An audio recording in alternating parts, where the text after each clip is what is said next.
नमस्कार दोस्तों, आज की कहानी है नंद भाभी का नाजुक रिश्ता। अरे सुनते हो, मनीष के बाबूजी, अपनी कुमुद आ रही है इस शुक्रवार को। नितिन जी एक हफ्ते के लिए बिजनेस के काम से बाहर जा रहे हैं, उसे यहाँ छोड़ते हुए चले जाएंगे। माँ जी के शब्दों से उनके अंदर की खुशी साफ झलक रही थी। निशा ऑफिस से आकर शाम के खाने की तैयारी कर रही थी कि उसके पास आकर बोली, निशा तुम भी शुक्रवार को अपने ऑफिस से छुट्टी ले लेना। कितनी सारी तैयारियां करनी है। दामाद जी शादी के बाद पहली बार आ रहे हैं, उनके स्वागत में कोई कमी नहीं रहनी चाहिए। अरे वाह, कुमुद बुआ आ रही है, कितना मजा आएगा। निशा की जुड़वा बेटियां नव्या और दिव्या भी खुश हो गई। कुमुद निशा की नंद और इस घर की सबसे छोटी लाडली बेटी है, जिसकी अभी 6 महीने पहले ही एक बिजनेस परिवार में शादी हुई है। निशा के ससुर जी अभी कुछ महीनों पहले ही अपनी नौकरी से रिटायर हुए हैं। उसके पति मनीष एक मल्टीनेशनल कंपनी में जॉब करते हैं। सबसे बड़ी नंद कुसुम अपने परिवार के साथ बेंगलोर में रहती है। माँ जी अपने दामाद की खातिरदारी में कोई कमी नहीं रखना चाहती थी। सुबह से ही निशा किचन में खाना बनाने में लगी हुई थी। माँ जी के कान तो दरवाजे पर लगे थे। जब भी किसी गाड़ी की आवाज़ आती, पापा जी से कहती, लगता है कुमुद आ गई। नव्या और दिव्या भी सुबह से तैयार होकर अपनी बुआ का इंतजार कर रही थी। कुमुद को देखते ही माँ जी ने उसे ऐसे गले लगा लिया जैसे बरसों बाद देख रही हो। दोनों को मिलते देख निशा को अपनी माँ की याद आ गई। माँ की ममता ऐसी ही होती है। नितिन जी तो जल्दी में थे, चाय पीकर चले गए। सुबह से किचन में घुसे घुसे निशा की तो हालत खराब हो गई थी। नितिन जी के जाने के बाद कुमुद टी शर्ट पजामा पहनकर नव्या और दिव्या के साथ खेलने लगी।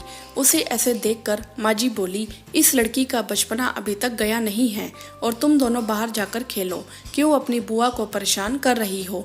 बेचारी थक गई होगी, थोड़ा आराम करने दो उसे। दोनों अपना सामू लेकर बाहर आ गई। कुमुद भी मायके में पूरे आराम करने के मूड में आई थी।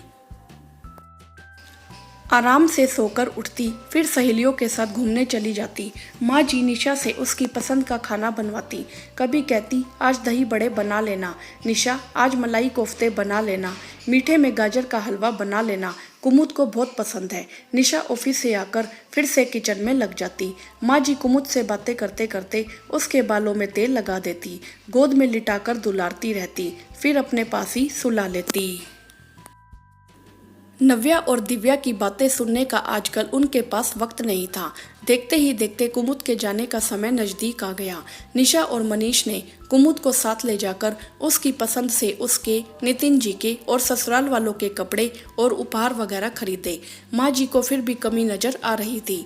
वह बोली, निशा, मनीष तुम्हारे लिए पिछले महीने हैदराबाद से जो साड़ी और जड़ाऊ टॉप्स लाया था वह कुमुद को दे दो।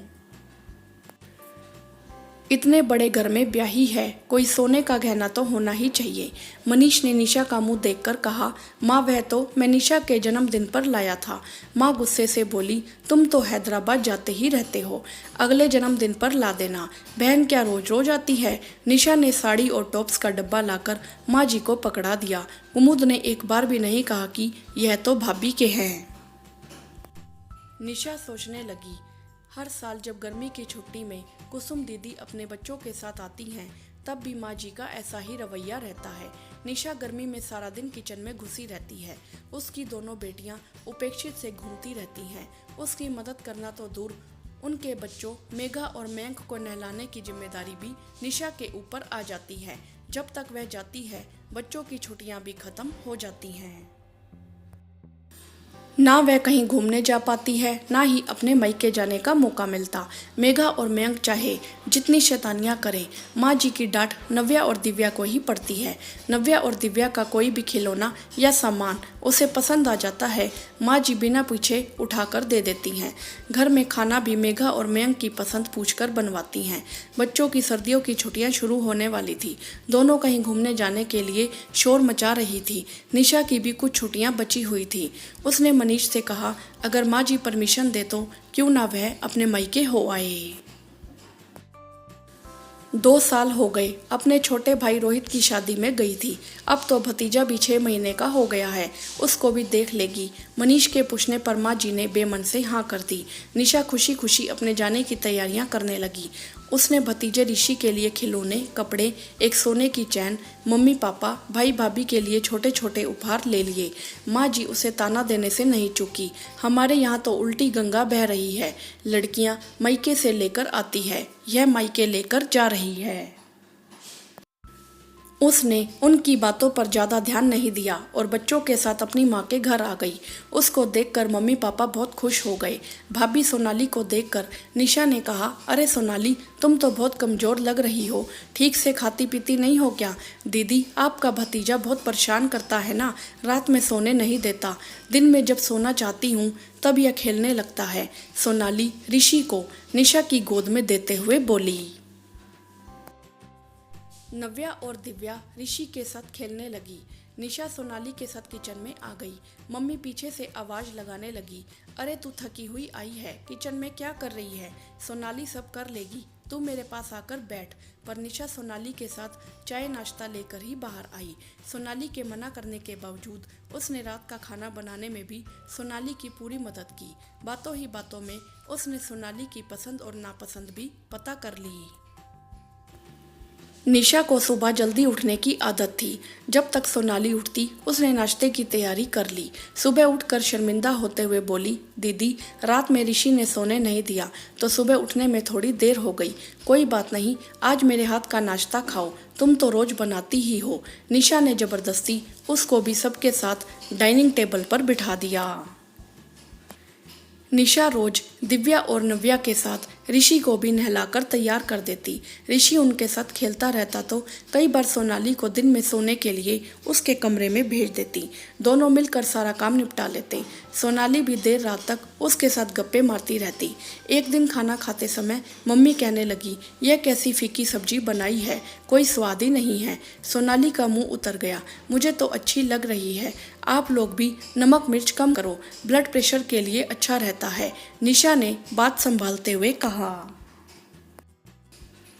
ऋषि को अपने पास रखकर एक दिन उसने रोहित और सोनाली को जबरदस्ती मूवी देखने भेज दिया। उसे पता था कि दोनों ने बहुत दिनों से कोई मूवी नहीं देखी है। सोनाली घर लौटकर बहुत खुश नजर आ रही थी। वह दिव्या और नव्या के लिए उसकी पसंद का पिज़्ज़ा और गुलाब जामुन पैक कराकर लाई। दोनों बेटियों को नाना नानी के घर में बहुत मज़ा आ रहा था। सोनाली और ऋषि के साथ भी काफ़ी घुल मिल गई थी। पर छुट्टियां खत्म होने ही वाली थी। अब तो अपने घर जाना ही था। जाने से पहले पापा ने उसे हमेशा की तरह पैसे दिए। सबके लिए कपड़े खरीदने के लिए उसने बहुत मना किया, मैं तो कमाती हूँ, आप हर बार इतने पैसे क्यों देते हो? मम्मी दुखी होकर कहने लगी, रख ले बेटा, जब तक हम हैं पता नहीं बाद में भाई भाभी बुलाते भी हैं कि नहीं। निशा के जाने से एक दिन पहले सोनाली ऋषि को उसके पास छोड़कर नव्या और दिव्या को लेकर मार्केट चली गई। 2-3 घंटे के बाद वापस आई। निशा के लिए सिल्क की सुंदर सी साड़ी, दिव्या नव्या के लिए सोने की बालियां, मनीष के लिए कपड़े। इतना सब देख निशा नाराजगी से बोली, इसकी क्या जरूरत थी?